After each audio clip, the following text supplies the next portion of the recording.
صاحب الجلالة الملك المعظم فاروق الأول حفظه الله، فأوفد حضرة صاحب المعالي الفريق محمد حيدر باشا وزير الحربية والبحرية إلى العريش نائبا عن جلالته لاستقبال وتحية قوات الفالوجة. وصل معاليه إلى معسكر الفالوجة بالعريش، حيث اصطف ضباط وجنود هذه الحامية، فصافح معاليه الأميرلاي السيد طه بيك قائد حامية الفالوجة. وكان يرافق معاليه سعادة اللواء عثمان المهدي باشا واللواء فؤاد صادق باشا قائد القوات المحاربة في فلسطين، ولفيف من كبار الضباط.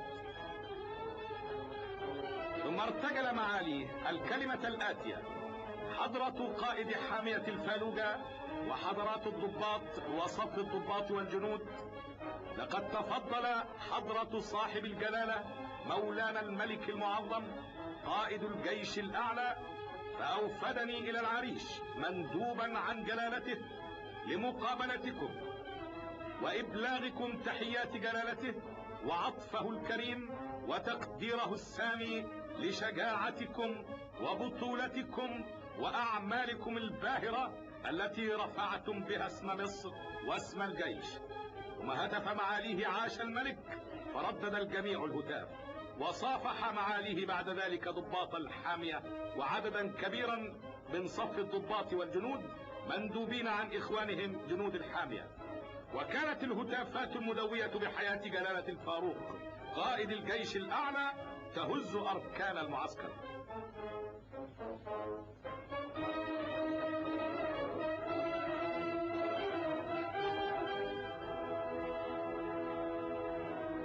وزار معاليه بعد ذلك مقبرة الشهداء بالعريش، ووضع إكليلا فخما من الورد، واستمع معاليه لتلاوة آية الذكر الحكيم، وطلب من الحاضرين قراءة الفاتحة على أرواح الشهداء الذين جادوا بدمائهم الزكية الطاهرة في سبيل عزة الوطن وكرامته.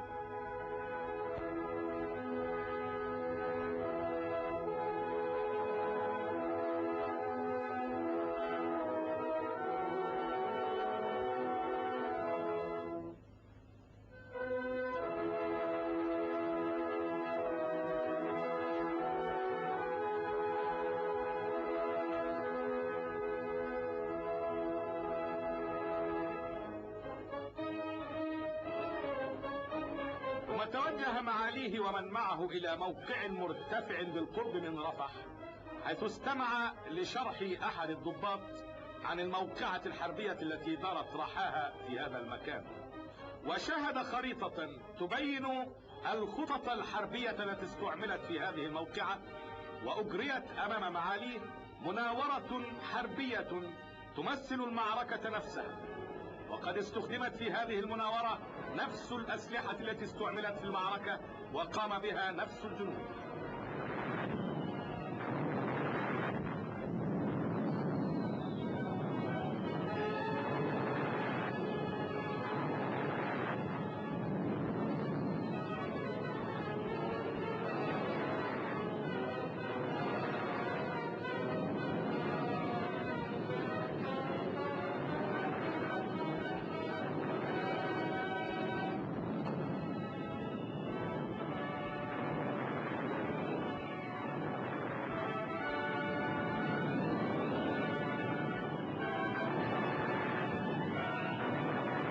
قاذفات اللهب تلقي حممها على العدو وتصليه نارا حامية. لقد كان لهذا السلاح القول الفصل في إحراز النصر في هذه المعركة وغيرها، وكان جنود مصر البواسل يتقدمون مخترقين النيران غير آبهين بلهيبه. وقد أعجب معاليه بدقة المناورة العسكرية وبروح الجنود العالية.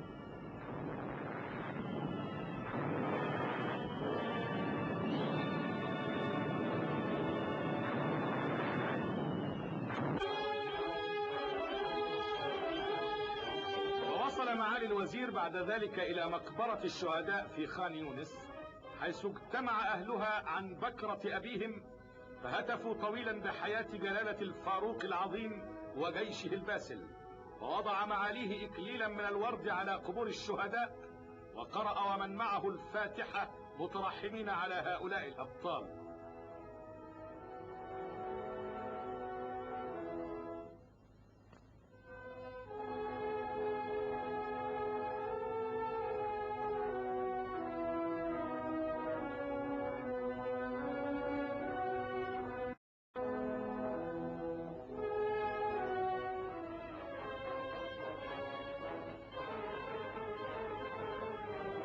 وفي غزة استقبل معاليه استقبالا حافلا، وأقيمت أقواس النصر، وكتبت عليها عبارات الولاء لجلالة الفاروق العظيم، واصطف أهل غزة، ورفعت الأعلام المصرية على الدور والشرفات، وما اقتربت سيارة معالي الوزير حتى اشتد الهتاف بحياة جلالة الفاروق قائد الجيش الأعلى. ووسط هذه المظاهر الناطقة بالحب للفاروق العظيم، وصل معالي مندوب جلالة الملك إلى حديقة البلدية في غزة، وكان في استقبال معاليه اللواء محمود فهمي نعمة الله بيك قائد منطقة غزة، وكثير من الضباط ولفيف من الأعيان، يتقدمهم رشدي بيك الشوى رئيس البلدية، فصافحهم معاليه ودخل الحديقة.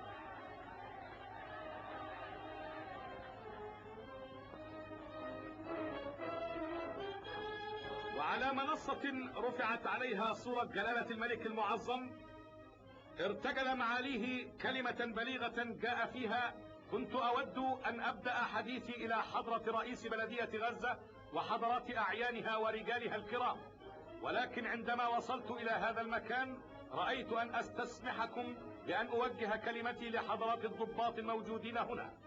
حضرات ضباط الجيش المصري، لقد تفضل حضرة صاحب الجلالة مولانا الملك المعظم فأوفدني لمقابلة قائد وضباط وصف ضباط وجنود لواء الفالوجة لإبلاغهم تحيات جلالته وعطفه الكريم وتقديره السامي للبطولة الفائقة التي أبدوها في ال4 أشهر الأخيرة. ثم استمع لكلمة الترحيب التي ألقاها رئيس بلدية غزة، ثم صافح معاليه جميع الضباط المصريين والسعوديين الذين حضروا الاحتفال. وبعد ذلك زار معاليه مقبرة الشهداء في غزة ووضع إكليلا من الورد، كما وقف معاليه طويلا أمام قبر الشهيد القائم مقام أحمد بيك عبد العزيز، وقرأ ومن معه الفاتحة على روح الشهداء الأبطال.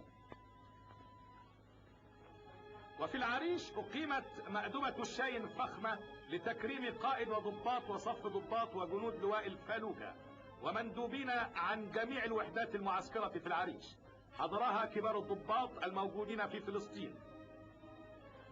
وقد وزعت لهذه المناسبة الفاكهة والحلوى التي أمر جلالة الملك المعظم أن توزع على الجنود هدية من جلالته.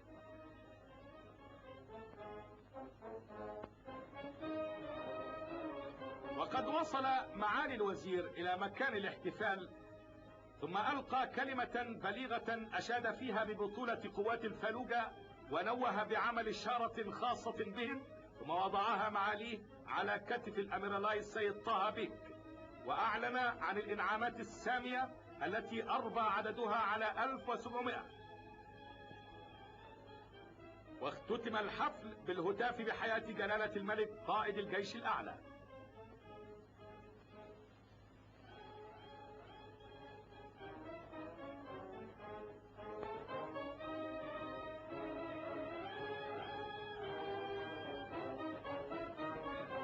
وبعد وصول قوات الفالوجة إلى معسكراتها بالعباسية، قصد معالي الوزير إلى هذه المعسكرات، حيث صافح معاليه حضرات الضباط والصف ضباط وجنودا يمثلون لواء ووحدات الفالوجة.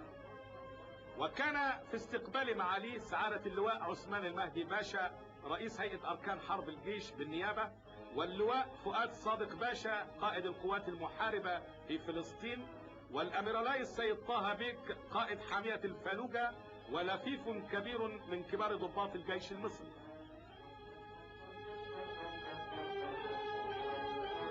وقد مر معاليه بأنحاء المعسكر متفقدا كل شيء وعنابر النوم.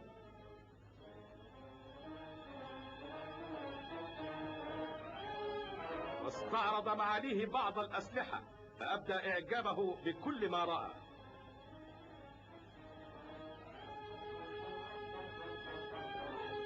واختتمت الزيارة بأخذ صورة تذكارية لمعاليه مع قائد وضباط الفالوجة، وغادر معاليه المعسكر بين الهتاف بحياة جلالة القائد الأعلى للجيش المصري.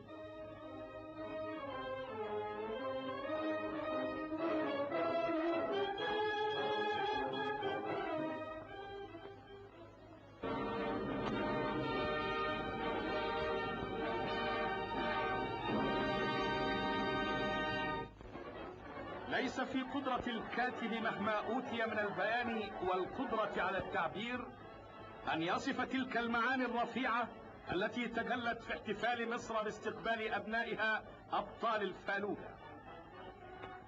فقد احتشدت جماهير الشعب كأنما تستقبل عيدا من أعز أعيادها.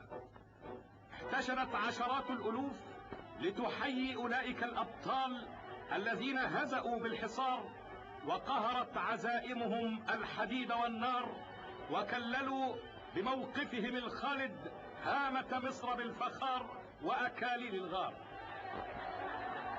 لقد كرمت مصر جيشها الباسل في أشخاص ضباط الفالوجة وجنودها، وكانت التحية التي وجهتها الأمة إلى أولئك الأبطال مظهرا رائعا لتلك الروح القوية الكامنة في صدور بنيها، وبرهانا واضحا على أن الأحداث الرهيبة التي تألبت عليها في ماضيها القريب لم تقوى على إخماد هذه الروح، وإنها لروح تدعو إلى الأمل في مستقبل زاهر مجيد تستعيد مصر به مجدها وسيادتها في وارث ظلال عاهلها الفاروق العظيم.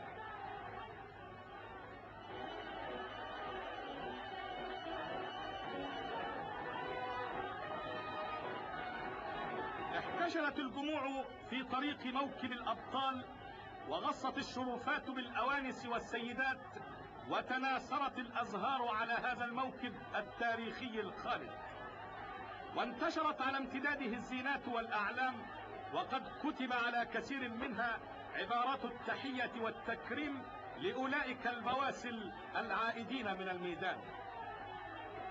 وكانت الجماهير الحاشدة تردد الهتاف بحياة جلالة الفاروق قائد الجيش الأعلى، وقد طغت موجة الحماسة بالجماهير المكدسة عندما مرت بهم صفوف الجنود الذين اشتركوا مع إخوانهم في شرف البطولة التي سجلها الجيش في الفالوجة، فارتفعت الهتافات تشق أجواز الفضاء بحياة مصر والسودان ووحدة وادي النيل.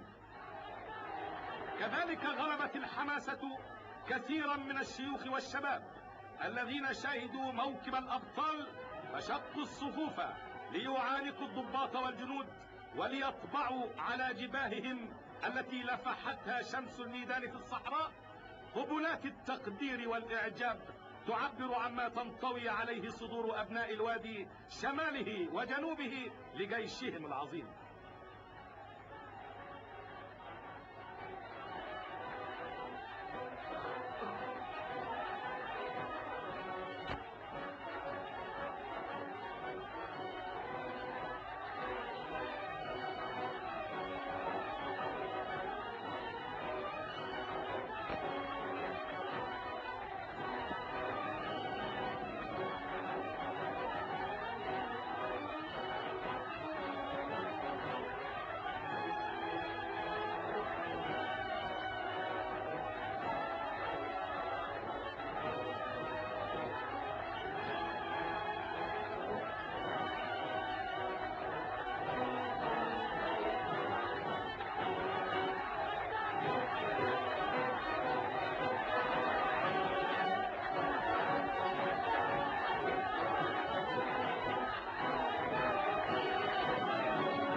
الحفاوة البالغة التي لم تشهدها مصر قبل الآن، وصلت طلائع قوات الفالوجة إلى ساحة قصر عابدين العامر، فابتدأت تصطف على جانب الساحة في نظام رائع بديع، في حين أخذت موسيقات الجيش في هذا الميدان الواسع الأرجاء تعزف من الألحان العسكرية ما يلهب بالحماسة الصدور.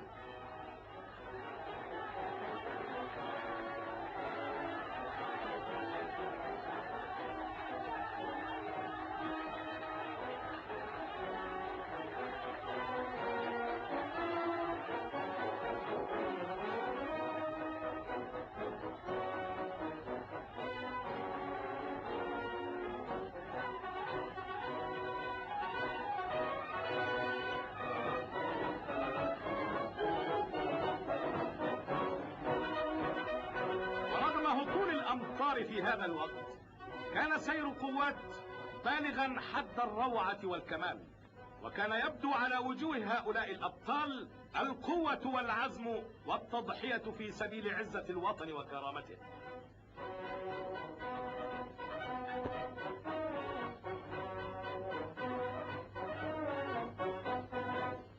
وكان الأمراء والنبلاء والوزراء وحضرات الشيوخ والنواب وكبار رجال القصر ورجال الدين والعظماء وكبار قواد الجيش المصري وكبار موظفي الدولة والضباط المتقاعدون قد غص بهم السرادق الفخم الذي أقامته وزارة الحربية والبحرية، يشاهدون بعين ملؤها الغبطة والسرور قوات الفالوجة في نظامها الرائع الجميل.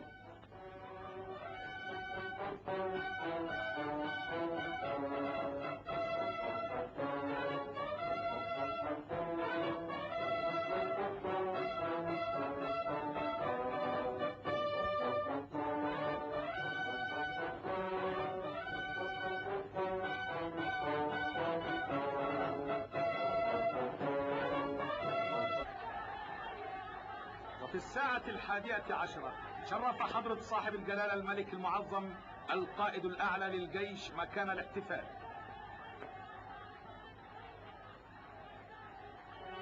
عزفت الموسيقى السلام الملكي، وكان يحف بجلالته دولة رئيس الوزراء ومعالي وزير الحربية والبحرية ورئيس هيئة أركان حرب الجيش بالنيابة والقائد العام للقوات المحاربة في فلسطين. ثم تفضل جلالته وصافح بيده الكريمة اللواء فؤاد صادق باشا. ثم تقدم الأميرالي السيد طه بيك قائد الفالوجة فمثل بين يدي الملك المعظم فتفضل بمصافحته وعانقه وقبله. فكان في هذا العطف الملكي السامي الكريم أكرم التكريم لهذا القائد وأبلغ معاني التقدير من جلالة الملك لجيشه العظيم. وفي السيارة الملكية تشرف بمعية جلالته الأميرالي السيد طه بيك، وأخذت السيارة تمر على مهل بين صفوف القوات، وكان جلالته يتفضل برفع يده الكريمة تحية لضباطها وجنودها الأبطال، فأسلج بذلك صدورهم وخفقت قلوبهم بالضراعة إلى الله عز وجل أن يحفظ جلالته زخرا لهذا الوطن العزيز.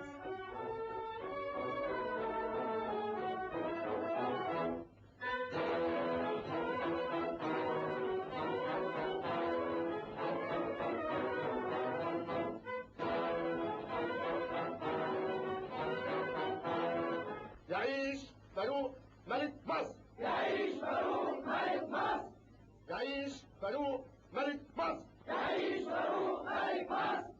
يعيش فاروق ملك مصر! يعيش فاروق ملك مصر!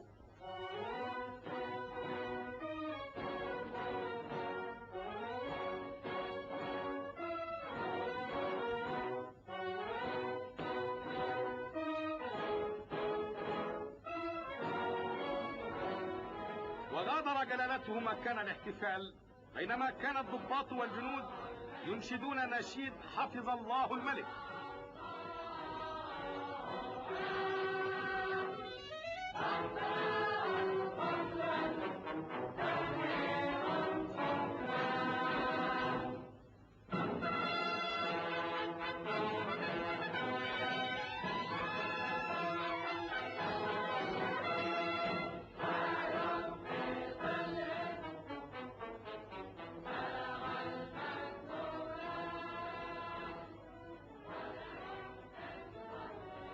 وعند انصراف القوات تفضل حضرة صاحب الجلالة الملك المعظم فأطل من الشرفة الملكية، وفي حضرة جلالته صاحبة السمو الملكي الأميرتان كريمتا جلالته، ودولة رئيس الوزراء، ومعالي الفريق محمد حيدر باشا وزير الحربية والبحرية.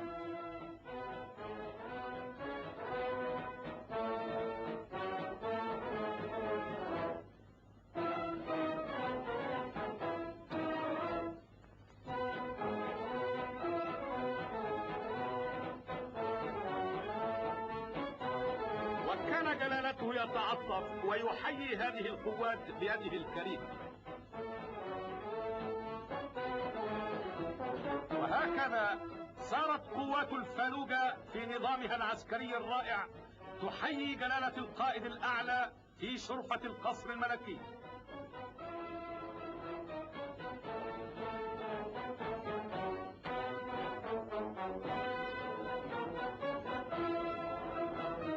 حفظ الله الملك وأدام ملكه، وحفظ لمصر جيشها الباسل العظيم.